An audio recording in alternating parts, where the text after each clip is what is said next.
Hello friends, வணக்கம் and welcome to my favourite recipes Tamil. இன்னைக்கு ஒரு டேஸ்டியான ஒரு டின்னர் ரெசிபி பார்க்கலாம். நல்ல ஒரு சாஃப்ட் லேயரான ஒரு பராத்தாவும் அதுக்கு தொட்டுக்க ஒரு தக்காளி குருமாவும் எப்படி செய்யுதுன்னு பார்க்கலாம். இந்த பராத்தா செய்யறதுக்கு நம்ம கோதுமை மாவுலையும் செய்யலாம், இல்லைன்னா மைதா மாவுலையும் செய்யலாம். வாங்க எப்படி செய்யுதுன்னு பார்க்கலாம். ஃபர்ஸ்ட் ஒரு பவுல் வச்சுக்கலாம். அதுல ஒரு 1/2 கிலோ கோதுமை மாவு இல்லை மைதா மாவு எது வேணாலும் நீங்க சேர்த்துக்கோங்க. இதுக்கு தேவையான உப்பு சேர்த்துக்கலாம். 1 ஸ்பூன் சர்க்கரை சேர்த்துக்கலாம். இது கொஞ்சம் கொஞ்சமா தண்ணி விட்டு இதை நல்லா நம்ம சப்பாத்தி மாவு பதத்துக்கு நல்லா பிசைஞ்சுக்கலாம். கொஞ்சம் கொஞ்சமா தண்ணி விட்டு பிசைஞ்சுக்கோங்க. ஸோ எல்லா மாவையும் இந்த அளவுக்கு பிசைஞ்சு வச்சுக்கோங்க. இதை ஒரு 5 இல்லை ஒரு 10 நிமிஷத்துக்கு இதை நல்லா நம்ம இந்த மாதிரி ப்ரெஸ் பண்ணி நல்லா பிசைஞ்சு விடலாம். விட்டுட்டு மேலே நல்லா ஆயில் அப்ளை பண்ணிட்டு இது அப்படியே ஒரு 1 ஹவருக்கு இருக்கட்டும். மினிமம் 1 ஹவர் ஆகுது இந்த மாவு ஊறினாதான் நமக்கு நல்லா சாஃப்டான பராத்தா கிடைக்கும். ஸோ அதனால மினிமம் 1 ஹவர் ஊற வச்சுக்கோங்க. இல்லை அப்படி உங்களுக்கு நிறைய டைம் இருந்துச்சுன்னா நீங்கள் ஈவினிங்கே கூட இந்த மாவு ரெடி பண்ணி வச்சுட்டு நைட்டுக்கு செஞ்சுக்கலாம். இன்னும் நல்லா சாஃப்டான பராத்தா உங்களுக்கு கிடைக்கும். இது அப்படியே இருக்கட்டும். இப்போ நம்ம செய்ய போகிறது லேயர் பராத்தா. அதனால லேயர் வரதுக்காக ஒரு மிக்ஸ் நம்ம ரெடி பண்ணிக்கலாம். ஒரு 2 டேபிள் ஸ்பூன் மைதா சேர்த்துக்கலாம். மைதா இல்லை கோதுமை மாவு எது வேணால் சேர்த்துக்கோங்க. இது கூட கொஞ்சமாக எண்ணெய் விட்டுட்டு இதை நல்லா மிக்ஸ் பண்ணிக்கலாம். ஸோ இந்த அளவுக்கு நல்லா ரெடி பண்ணி வச்சுக்கோங்க. இப்போ நம்ம பராத்தா ரெடி பண்ணிக்கலாம்.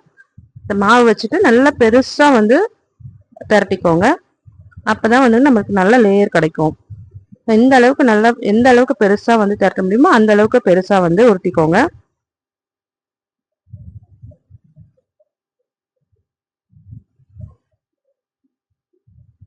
இந்த மாதிரி திரட்டிட்டு நம்ம ரெடி பண்ணி வச்சிருக்கோம் இல்லையா, அந்த ஆயிலை இது மேலே அப்ளை பண்ணிக்கலாம்.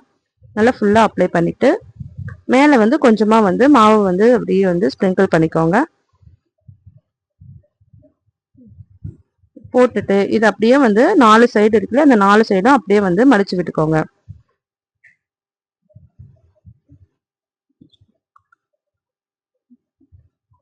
இதை மடிச்சிட்டு லைட்டா மேலே உருட்டிட்டு இது அப்படியே நம்ம தோசை கல்லில் போட்டு சப்பாத்தி மாதிரி செஞ்சு எடுத்துக்கலாம். 2 சைடு வேக வச்சு எடுத்துட்டோம்னா நல்ல டேஸ்டான பராத்தா லேயர் பராத்தா ரெடி ஆகிடும். இது தொட்டுக்கிறதுக்கு நம்ம தக்காளி குருமா செய்ய போகிறோம். அதுவும் எப்படி செய்யுதுன்னு பார்க்கலாம்.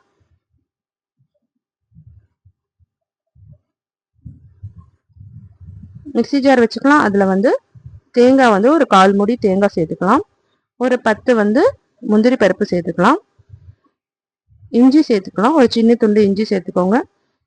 ஒரு 10 பூண்டு சேர்த்துக்கோங்க.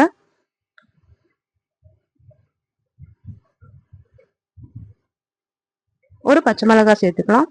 சேர்த்துட்டு இதை கொஞ்சமாக தண்ணி விட்டு அரைச்சி எடுத்து வச்சுக்கோங்க. இப்போ இதை குக்கரில் தான் சேர்க்குறோம். குக்கர் வச்சுட்டு அதில் 3 டேபிள் ஸ்பூன் எண்ணெய் ஊற்றிக்கலாம். ஸ்பைசஸ்லாம் போட்டு தாளிச்சுக்கலாம். பிரிஞ்சி இலை, பட்டை, கிராம்பு இதை போட்டு தாளிச்சிட்டு 2 மீடியம் சைஸ் வெங்காயம் பொடியாக அரிஞ்சு சேர்த்துக்கலாம்.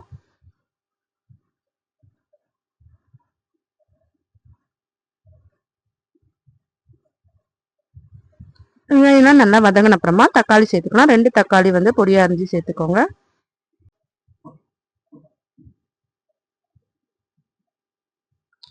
ஸோ தக்காளி வெங்காயம்லாம் நல்லா வதங்கின அப்புறமா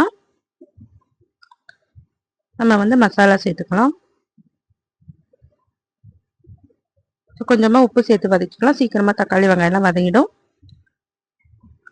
இப்போ இதில் 1 டேபிள் ஸ்பூன் தனி மிளகாத்தூள் சேர்த்துக்கோங்க. 1/2 ஸ்பூன் மஞ்சத்தூள் சேர்த்துக்கோங்க. 2 டேபிள் ஸ்பூன் தனியாத்தூள் சேர்த்துக்கோங்க. 1 டேபிள் ஸ்பூன் கரம் மசாலா சேர்த்துக்கோங்க. இதுக்கு தேவையான உப்பு சேர்த்துட்டு ஒரு 2 டேபிள் ஸ்பூன் நம்ம தயிர் சேர்த்துக்கலாம். சேர்த்துட்டு நல்லா வதக்கி விட்டுக்கலாம். ஸோ இது நல்லா வதக்கி விட்டுட்டு இப்போ 2 டேபிள் ஸ்பூன் தயிர் சேர்த்துக்கோங்க.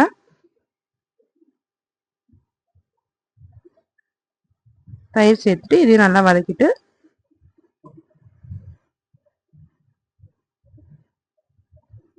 இப்போ நம்ம அரைச்சி வச்சிருக்கோம் இல்லையா தேங்காய் விழுது, அதையும் இதில் வந்து சேர்த்துக்கலாம்.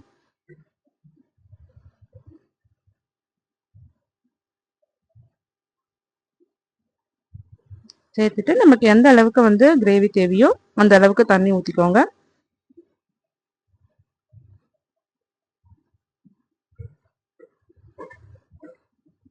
தண்ணி ஊற்றிட்டு இதை நல்லா வந்து கலந்து விட்டுக்கலாம். கலந்து விட்டு இதை ஒரு 2 விசில் வந்து குக்கர் மூடி போட்டு மூடி ஒரு 2 விசில் வச்சு எடுத்துக்கலாம். சரி, இப்போ பாருங்க சூப்பரான தக்காளி குருமா வந்து ரெடி ஆயிடுச்சு. ஸோ இப்போ வந்து நம்ம லேயர் பரோட்டா எப்படி வந்திருக்குன்னு பார்க்கலாம். பாருங்க சூப்பராக லேயர் லேயராக வந்திருக்கு. இதை நம்ம அப்படியே பிச்சு போட்டுட்டு மேலே வந்து இந்த குருமா ஊற்றி சாப்பிட்டோன்னா நல்லா பரோட்டா மாதிரியே இருக்கும், நல்லா டேஸ்ட்டாக இருக்கும். ஸோ நீங்களும் இதை ட்ரை பண்ணி பாருங்கள். ட்ரை பண்ணிவிட்டு எப்படி இருந்ததுன்னு கமெண்ட் பண்ணுங்கள். இந்த வீடியோ உங்களுக்கு பிடிச்சிருந்ததுன்னா நம்ம சேனலை சப்ஸ்கிரைப் பண்ணிக்கோங்க, லைக் பண்ணுங்கள், ஷேர் பண்ணுங்கள். தேங்க்யூ ஃபார் வாட்சிங்.